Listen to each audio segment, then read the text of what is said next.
सरकार साथियों का धन्यवाद करता हूँ। सुबह सुबह का ये कार्यक्रम लगा और इतनी सुबह आप सब लोग यहाँ पर आए, उसके लिए आप सबका दिल से धन्यवाद। आज अपने गांव, अपने घर शहरबनिया जाना हुआ, वहाँ से मुलाकात हुई। उनकी तबीयत इस बीच में थोड़ी खराब रहती है। इस बात को लेकर यकीनन परिवार में सबको चिंता होती है। मेरी मम्मी भी परेशान रहती हैं, तो इसीलिए आज उनका हालचाल जानने, उनका स्वास्थ्य पूछने, परिवार में जिस तरीके की परिस्थितियां फिलहाल बनी हुई हैं, वैसे में परिवार का बड़ा बेटा होने के नाते विभिन्न प्रकार की तमाम जिम्मेदारियां आज की तारीख में मेरे कंधों पर है। जहाँ एक तरफ परिवार है तो वहीं मेरे पिता, मेरे नेता आदरणीय रामविलास पासवान जी के तमाम वो सपने, तमाम वो कार्य हैं जिनको पूरा करना है। तो जहाँ एक तरफ प्रदेश के प्रति अपनी जिम्मेदारी, परिवार के प्रति अपनी जिम्मेदारी, मेरे नेता, मेरे पिता के प्रति अपनी जिम्मेदारियों का निर्वहन करने का प्रयास कर रहा हूँ, तो वहीं दूसरी तरफ इस बात का भी ध्यान रखने की कोशिश कर रहा हूँ कि मेरे नेता के सम्मान में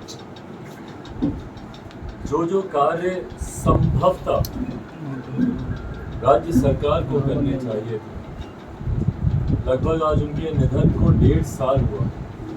मेरे नेता बिहार की राजनीति में उनका पुत्र हूँ, इसलिए अगर मैं बोलूँगा तो संभवतः लगेगा कि अपने पिता की बढ़ चढ़ कर मैं तारीफ कर रहा हूँ या उनकी बातें कर रहा हूँ, पर हकीकत है मेरे नेता ने 5 दशक से ज़्यादा, लगभग 52 साल देश की सक्रिय राजनीति में उन्होंने समर्पित किए। बिहार और बिहारियों के लिए उन्होंने समर्पित किए। बिहार के गरीब, वंचित, शोषित, दलित, पिछड़ा वर्ग से, अल्पसंख्यक समाज से आने वाले लोगों को न सिर्फ मुख्य धारा के साथ जोड़ने का उन्होंने कार्य किया, बल्कि उनके हक, उनके अधिकारों के लिए भी निरंतरता में वो संघर्ष करते रहे। जिस मंत्रालय में मेरे नेता आदरणीय रामविलास पासवान जी गए, उस मंत्रालय से जुड़ी हुई योजनाओं को गरीबों तक पहुंचाने में, धरातल पर उतारने में दिन रात उन्होंने मेहनत की और जात पात, धर्म, मजहब से उठकर हर वर्ग, हर समुदाय के लोगों को उन्होंने सहूलियत, सुविधाएं पहुंचाने का उन्होंने काम किया। पहली बार जब वो वीपी सिंह जी की सरकार में श्रम एवं कल्याण मंत्री बने, तो उस वक्त उन्होंने पिछड़ा वर्ग से आने वाले लोगों की आवाज़ बुलंद करने के लिए मंडल कमीशन को लागू करने का उन्होंने काम किया। उन्होंने रेल मंत्रालय में रेल मंत्री होते हुए गरीब वर्ग से आने वाले ऐसे स्वतंत्रता सेनानी, ऐसे महापुरुष जिनको आज़ादी के कई दशकों के बाद तक उनको ना पूछा गया, ना उनको कोई सुविधाएं दी गई, उन्होंने रेलवे का पास देकर, तमाम जिला के जितने पत्रकार हैं उनको ये सुविधाएं देकर उन्होंने कहीं ना कहीं मुख्य धारा के साथ उन्होंने जोड़ने का प्रयास किया। आज तमाम लोग डॉक्टर बाबा साहेब भीमराव अम्बेडकर का नाम भुनाते नहीं सकते, पर हकीकत है 89 से पहले डॉक्टर बाबा साहेब भीमराव अम्बेडकर की एक तस्वीर तक भारत की संसद में नहीं थी। आज भले कोई भी बड़ा से बड़ा राष्ट्रीय राजनीतिक दल हो, क्षेत्रीय दल हो, हर कोई डॉक्टर बाबा साहेब भीमराव अम्बेडकर का जिक्र करना चाहता है, पर 89 से पहले उनकी तस्वीर तक पार्लियामेंट में नहीं थी। उनकी तस्वीर को लगवाने का काम श्रम एवं कल्याण मंत्री होते हुए हमारे नेता आदरणीय रामविलास पासवान जी ने किया। उनको भारत रत्न दिलवाने का काम हमारे नेता आदरणीय रामविलास पासवान जी ने किया। उनके जन्म दिवस पर छुट्टी की घोषणा करवाने का काम हमारे नेता आदरणीय रामविलास पासवान जी ने किया। प्रॉफेट मोहम्मद साहब के जन्म दिवस पर छुट्टी की घोषणा करवाने का काम हमारे नेता आदरणीय रामविलास पासवान जी ने किया। 9 बुद्धों को आरक्षण दिलवाने का काम हमारे नेता आदरणीय रामविलास पासवान जी ने किया।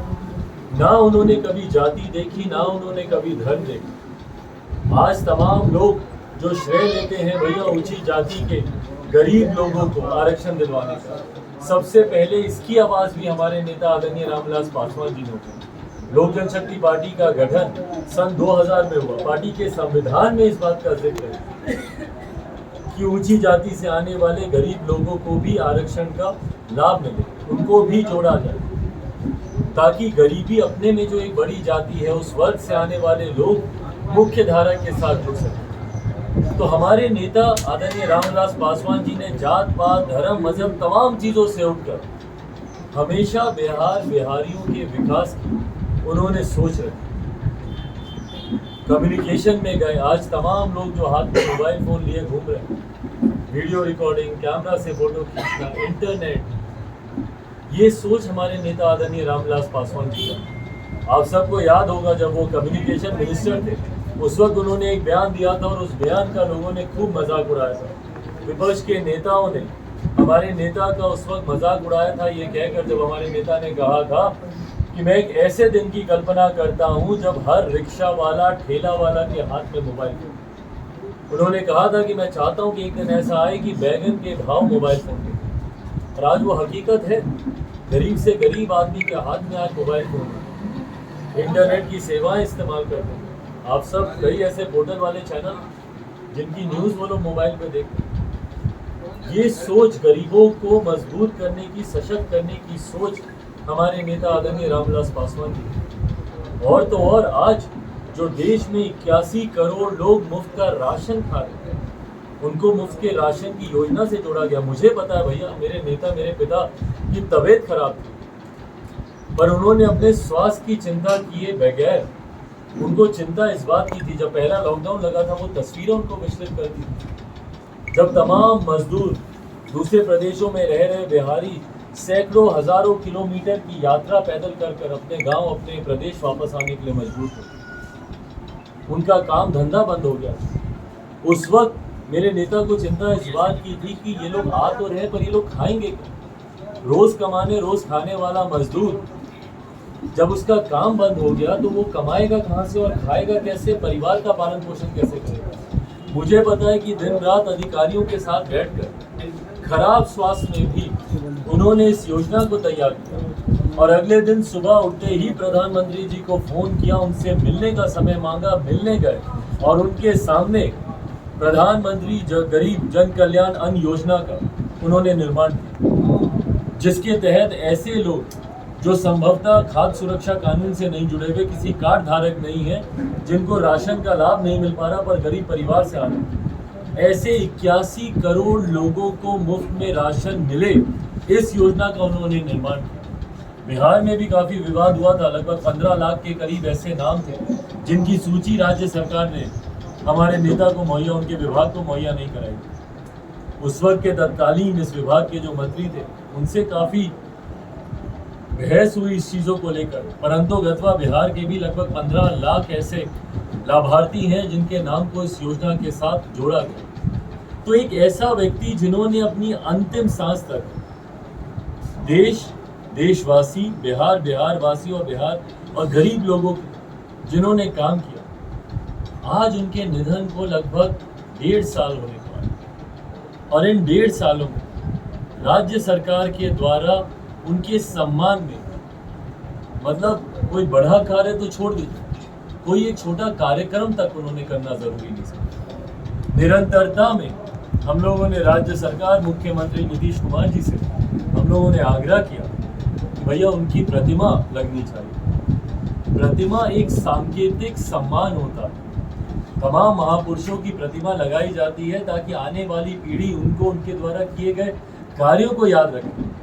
भाई हम लोग भी जब बचपन में सड़क पे पिताजी के साथ में निकलता था, तमाम महापुरुषों की तस्वीरें देखकर मैं पूछता था, उनकी प्रतिमाएं देखकर पूछते थे कि ये कौन है, क्या किया है।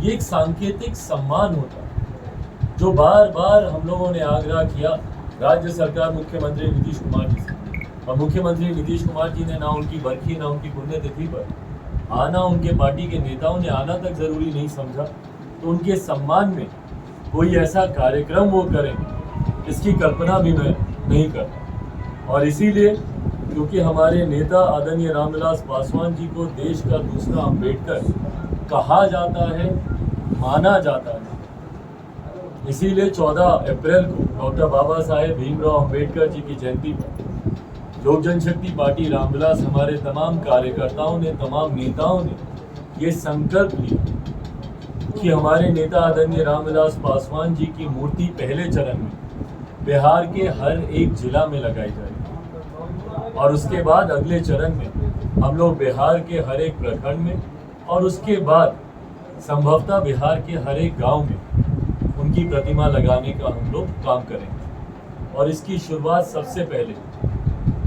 उनकी जयंती पर 5 जुलाई को उनके जन्म दिवस पर हमारे नेता की कर्म भूमि, जहां से उनकी पहचान बनी राष्ट्रीय अंतर्राष्ट्रीय स्तर पर, लोगों ने उनको पहचान दी, हाजीपुर, जहां से 2 बार Guinness book of world record में हाईएस्ट मार्जिन से जीतने के लिए उनका नाम दर्ज है।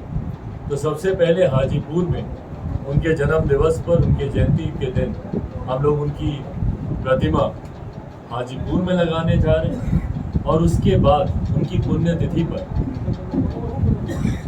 उनका गांव, उनका घर, मेरा पैतृक गांव शहर बन्नी में, यहीं पर ही हम लोगों ने दादाजी, दादी, मंडे दादा, मंडी दादी सबकी प्रतिमा पिताजी ने यहीं पर लगाई है।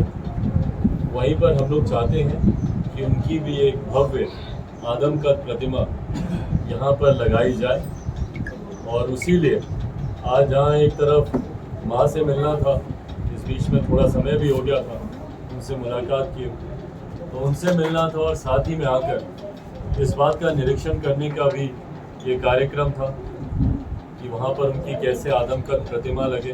बहुत पहले ही हम लोगों ने अपनी तरफ से स्टोन वहाँ पे लगा दिया था, शिलापट वहाँ पर लगा दिया गया है और अब उसके ऊपर प्रतिमा लगे।